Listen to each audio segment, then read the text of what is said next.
ఈరోజు ఈ వీడియోలో యూఎస్ఏలో ఎఫ్‌డిఎన్ఎస్ విజిట్స్ గూడా బాగా జరగబోతున్నాయి. అండ్ ఆల్మోస్ట్ ఇంకా అవి గూడా స్టార్ట్ అవుతున్నాయి అనేది ఒక న్యూస్ బాగా వైరల్ అవుతుంది. సో, దాని గురించయితే ఈ వీడియోలో షేర్ చేద్దాం అనుకుంటున్నా. సో, ఇంకెవరైనా కొత్తగా మన ఛానెల్‌ని చూస్తున్నట్లయితే తప్పకుండా సబ్స్క్రైబ్ చేసుకోండి. వీడియోకైతే లైక్ చేయండి. ఎవరికైనా యూజ్ అవుతదనుకుంటే షేర్ చేయండి. సో, ఇంకా టాపిక్‌లోకెళ్తే first ICE raids and FDNS both different. 2 కూడా సేమ్ కాదు. ఐసీఈ రైట్స్ అంటే మనకు తెలుసు. ఆల్మోస్ట్ ఎవరైతే ఎక్కువగా ఇల్లీగల్‌గా ఉంటున్నారో అండ్ ఎవరైతే డాక్యుమెంటేషన్ సరిగ్గా లేకుండా యూఎస్ఏలో ఉంటున్నారో అండ్ వాళ్ళ యొక్క వ్యాలిడిటీ అయిపోయినా కూడా యూఎస్ఏలో ఉంటున్నారో, సో, వాళ్ళని ఎక్కువగా చెక్ చేస్తూ ఉంటారు ఐసీ వాళ్ళు. మోస్ట్‌లీ ఐసీ వాళ్ళేంటి I-797 అండ్ I-94 సో, ఇవి ఎక్కువగా చెక్ చేస్తూ ఉంటారు. అండ్ మీరు యూఎస్ఏలో ప్రాపర్‌గానే ఉంటున్నారా లేదా? మీ యొక్క వీసా యొక్క వ్యాలిడిటీ కూడా అయిపోయిందా? ఇవన్నీ కూడా చెక్ చేస్తారు ఐసీ వాళ్ళు. సో, ఎఫ్‌డిఎన్ఎస్ వాళ్ళేంటంటే I-797 అండ్ I-94 ఇవి ఆల్రెడీ మన దగ్గర ప్రాపర్‌గా ఉన్నాయని వాళ్ళకి తెలుసు ఎఫ్‌డిఎన్ఎస్‌కి. కాకపోతే వీళ్ళది కొంచెం డిఫరెంట్ వే ఉంటదన్నట్లు. వీళ్ళేంటి అంటే ఎస్పెషల్లీ మనం అసలు యూఎస్ఏకి వచ్చినటువంటి పర్పస్ కరెక్ట్‌గానే చేస్తున్నామా లేదా? అంటే మనం పెట్టినటువంటి అంటే మనం సబ్మిట్ చేసినటువంటి డాక్యుమెంట్స్ లోపల ఎలా అయితే అంటే యూఎస్‌సిఎస్‌కి మనం సబ్మిట్ చేసిన డాక్యుమెంట్ ఎలా అయితే ఉందో అలానే వర్క్ చేస్తున్నామా లేదా అని చెప్పేసి ఎఫ్‌డిఎన్ఎస్ చూస్తది. సో, I-797 ఇవి మన దగ్గర ప్రాపర్‌గా ఉన్నాయని వాళ్ళకి కూడా తెలుసు. సో, ఇంకా నెక్స్ట్ వన్ వచ్చేసి ఏంటంటే H-1B వీసా వాళ్ళని మోస్ట్‌లీ కూడా 3 టైప్స్ ఎక్కువగా జరుగుతుంటాయి ఇన్వెస్టిగేషన్స్. అందులోపల ఐసీ వాళ్ళు కూడా ఇన్వెస్టిగేట్ చేయొచ్చన్నట్లు. అంటే మీరు ప్రాపర్‌గా ఉన్నారా? లేదా? అని చెప్పేసి. అండ్ నెక్స్ట్ వన్ వచ్చేసి labour commission. So, labour commission వాళ్ళు కూడా అంటే ఎల్‌సీఏ ప్రాసెస్ చేసుకున్నప్పుడు వాళ్ళకి ఏదైనా మన మీద డౌట్ అనిపించినా కానియండి, లేకపోతే కంపెనీస్ అసలు ప్రాపర్‌గానే చేస్తున్నాయా? లేదా? అంటే వాళ్ళ యొక్క రూల్స్ కరెక్ట్‌గానే ఫాలో అవుతున్నాయా? అండ్ వాళ్ళ యొక్క రోల్‌కి తగినట్లుగానే శాలరీస్ ఉంటున్నాయా? లేదా? అండ్ ఒక రోల్ చూపించేసి శాలరీ ఒక విధంగా ఉంటుందా?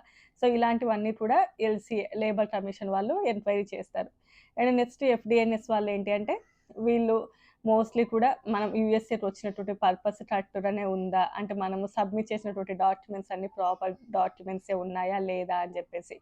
అండ్ ఇది ఓన్లీ ఇండివిడ్యువల్‌గానే జరుగుతదా? లేకపోతే కంపెనీస్ మీద కూడానా అంటే, సో, ఇండివిడ్యువల్‌గా వాళ్ళొచ్చి వెరిఫై చేయొచ్చు. అండ్ నెక్స్ట్ కంపెనీస్‌కి కూడా వెళ్లి వీళ్ళు ప్రాపరేనా? వీళ్ళ యొక్క జాబ్ టైటిల్ కరెక్ట్‌గానే ఉందా? లేదా? అని అక్కడికి వెళ్లి కూడా వాళ్ళు ఎంక్వైరీ చేయొచ్చు.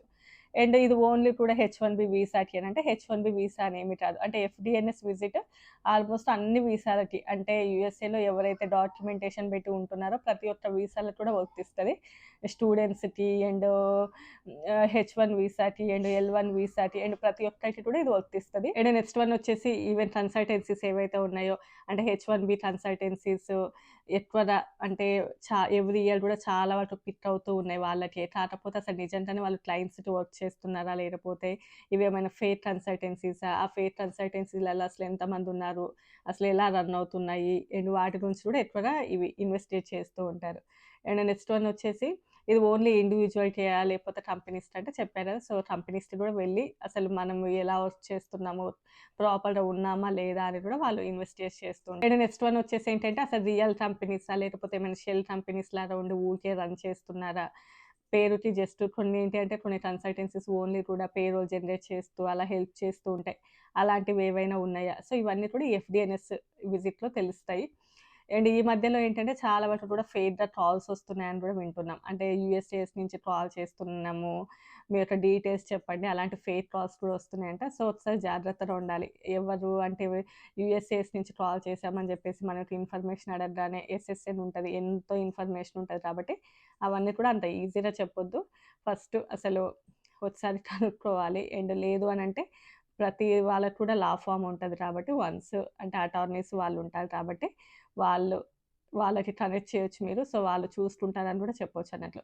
మీరు లేదు అంటే కాల్ కట్ చేశాక అసలు నిజంగా వాళ్ళు యూఎస్ఏఎస్ నుంచే కాల్ చేశారా లేదా అని కూడా ఒకసారి వెరిఫై చేసుకొని తర్వాత మీరు ప్రొసీడ్ అవ్వాల్సిందుంటది. ఒకవేళ ఇండివిడ్యువల్‌గా వచ్చారు అని అనుకోండి. అంటే మన హౌసెస్‌కి వచ్చారు అనుకోండి. సో, అప్పుడు కూడా మీరు ఏదైనా కొన్ని క్రిటికల్ క్వెషన్స్ ఏమైనా ఉంటే అప్పుడు లాయర్స్ మాట్లాడతారు అని చెప్పొచ్చు. బట్ బేసిక్ క్వెషన్స్ బేసిక్‌వి కూడా మేమేమి చెప్పము అనంటే అది మరీ బావుండదు. అంటే అది కొంచెం ఇబ్బందవుతది మీకే. లేదు కొంచెం క్రిటికల్‌గా ఉంటే దాని గురించి తెలీదు. లా ఫార్మ్ అవుంటాయి కాబట్టి సో, అక్కడ వాళ్ళు మాట్లాడతారని చెప్పొచ్చు. అండ్ నెక్స్ట్ వన్ వచ్చేసి ఏంటి even ICE raids and FDNS visits ఈ 2 కూడా ఇంకా యూఎస్ఏలో ఎక్కువ పోతున్నాయి అని జెప్పేసి. ఐసీ రైట్స్ అనేవి ఎప్పటినుంచో ఉన్నాయిలెండి కానీ చాలా రోజుల నుంచే. బట్ ఈ మధ్యలో ఎఫ్‌డిఎన్ఎస్ కూడా ఇంతకుముందు ఒకసారి వీడియో చేశాను నేను. అప్పుడు జరిగాయి. మళ్ళీ ఈ మధ్య కాలంలో ఎక్కువ ఫేక్ కన్సల్టెన్సీస్‌ని ఎక్స్‌పోజ్ చేయడము అండ్ బయట ఎక్కువ ఫేక్ కన్సల్టెన్సీస్ రన్ అవుతున్నాయని జెప్పేసి అండ్ అమెరికన్ సిటీ చాలా మందికి ఏంటి అంటే హ్మ్. ఇది చాలా వరకు ఇట్లా హెచ్-1బీల మీద వచ్చేసి వాళ్ళ యొక్క జాబ్స్ పోతున్నాయి. అండ్ యూఎస్ఏలో ఉన్న చాలా మంది కూడా ఇలా చాలా వరకు ఫేక్‌గా జరుగుతూ ఉన్నాయి. కొంచెము గట్టిగా గవర్నమెంట్ యాక్షన్స్ తీసుకోవాలని చాలామంది కూడా వాళ్ళకి రిపోర్ట్ చేయడము. సో, దీన్ని బేస్ చేసుకొని ఏంటంటే ఇప్పుడు ఎఫ్‌డిఎన్ఎస్ విజిట్స్ కూడా స్టార్ట్ అవ్వబోతాయని చెప్పేసి ఎక్కువగా టెక్సాస్ అట్లా స్టార్ట్ అవుతున్నాయనేది న్యూస్. బట్ అది ఎంతవరకు కరెక్ట్ అని తెలీదు గానీ, సో, ఎక్కడ స్టార్ట్ అయినా కూడా డెఫినైట్‌లీ వ్యాలిడ్ డాక్యుమెంట్స్ అయితే ఉండాలి. మనం లీగల్‌గానే యూఎస్ఏలో ఉన్నాము అని చెప్పేసి వాళ్ళకి మనం చూపించుకోగలగాలి. అది ఉంటే చాలు. అండ్ నెక్స్ట్ వన్ వచ్చేసి ఏంటంటే ఇప్పుడు ఎల్‌సీఏలో గనక ఒకటున్నది అనుకోండి. అంటే ఫర్ ఎగ్జాంపుల్ ఒక రోల్ ఉంది. అండ్ సాలరీస్ ఒక విధంగా ఉంటాయి. బట్ వాళ్ళు సడెన్‌గా ఆఫీస్‌కొచ్చారు. అంటే మన ఆఫీస్‌లో చెక్ చేస్తున్నారు. అప్పుడు మీరు వేరే రోల్‌లో వర్క్ చేస్తున్నారనుకోండి. అది కూడా ప్రాబ్లమ్‌ని క్రియేట్ చేస్తది. ఎందుకంటే ఫర్ ఎగ్జాంపుల్ ఒక సాఫ్ట్‌వేర్ డెవలపర్‌గా అందులో చూపించి, ఆ సాలరీ చూపించి, ఇక్కడికొచ్చాక సీనియర్ మేనేజర్‌గా వర్క్ చేస్తుంటే చాలా డిఫరెన్స్ ఉంటది కదా! సాలరీ లోపల. అంటే కొంచెం తక్కువ రోల్‌కి చూపించేసి ఇక్కడికొచ్చి ఎక్కువ రోల్ వర్క్ చేయడం. అది సో, ఒకవేళ రోల్ గనక చేంజ్ అయిందనుకోండి, తప్పకుండా మళ్ళీ మనం సబ్మిట్ చేయాల్సిందుంటది వాళ్ళకి. అండ్ ఒకవేళ మన యొక్క కంపెనీ యొక్క డీటెయిల్స్ ఏదైనా కూడా చేంజ్ అయ్యాయి అనుకోండి. అంటే ఒక చోట ఒక కంపెనీ ఉంది. ఆ తర్వాత కంపెనీని చేంజ్ చేశారు అని అనుకోండి. తప్పకుండా ఆ యొక్క డీటెయిల్స్ కూడా వాళ్ళకి సబ్మిట్ చేయాల్సిందుంటది. ఇన్‌కేస్ సబ్మిట్ చేయకపోతే అది చాలా వరకు కూడా ఫ్రాడ్ లాగా అండ్ దాని మీద యాక్షన్స్ తీసుకునే ఛాన్సెస్ ఉంటాయన్నట్లు. సో, ఏదైనా కూడా చేంజ్ అయినా అంటే రోల్ చేంజ్ అయినా, కంపెనీ చేంజ్ అయినా, ఏది చేంజ్ అయినా కూడా వాళ్ళు సబ్మిట్ చేయాల్సిందుంటది. కంపెనీస్ దగ్గరికి ఎందుకు వెళ్తాయి? అక్కడ ఏముంటదంటే ఐ-9 ఫార్మ్ ఉంటది. అంటే మనము ఆ కంపెనీలోనే వర్క్ చేస్తున్నామా? లేదా? అని జెప్పేసి అది మన దగ్గర ఉండకుండా కంపెనీ దగ్గర ఉంటదది.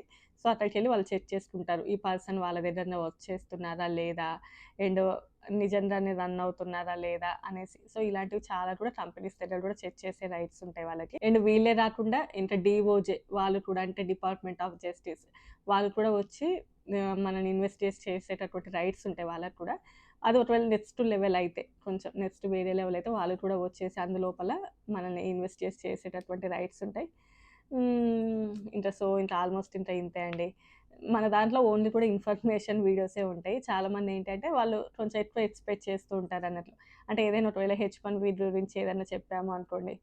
సో, వాళ్ళు హెచ్-1బీ అనగానే హెచ్-1బీ ఫ్రాడ్ అని చెప్పాలి అని ఇంకా ఏదేదో ఎక్స్‌పెక్ట్ చేస్తుంటారు. సో, మన దాంట్లో జస్ట్ బయట ఏదైనా జరిగినా ఏదున్నా కూడా ఇన్ఫర్మేషన్ ఎలా ఉంటది. సో, అక్కడ ఏంటి అనేది తప్ప మీరు ఎక్స్‌పెక్ట్ చేసి ఒక నెగెటివ్ వేలో చెప్పాలి అనుకుంటే నేను చెప్పను. సో, ఎందుకంటే కొన్ని కామెంట్స్ వస్తూ ఉంటాయన్నట్లలా. మనం పట్టించుకోవద్దు ఎప్పుడైనా అవి. సో, ఇంతే అండి ఈ వీడియో. నచ్చితే లైక్ చేయండి, షేర్ చేయండి, సబ్స్క్రైబ్ చేసుకోండి. మీకేమైనా ఇంకా ఎక్స్‌ట్రా ఇన్ఫర్మేషన్ తెలిస్తే తప్పకుండా నాకైతే కామెంట్ చేయండి. It might be any wrong ఉన్నది కూడా చెప్పండి. మళ్ళోసారి మనము రిఫర్ చేసుకుంటాను. ఇంతే అండి ఈ వీడియో. Bye bye. రేపు మరో మంచి వీడియోతో కలుద్దాం.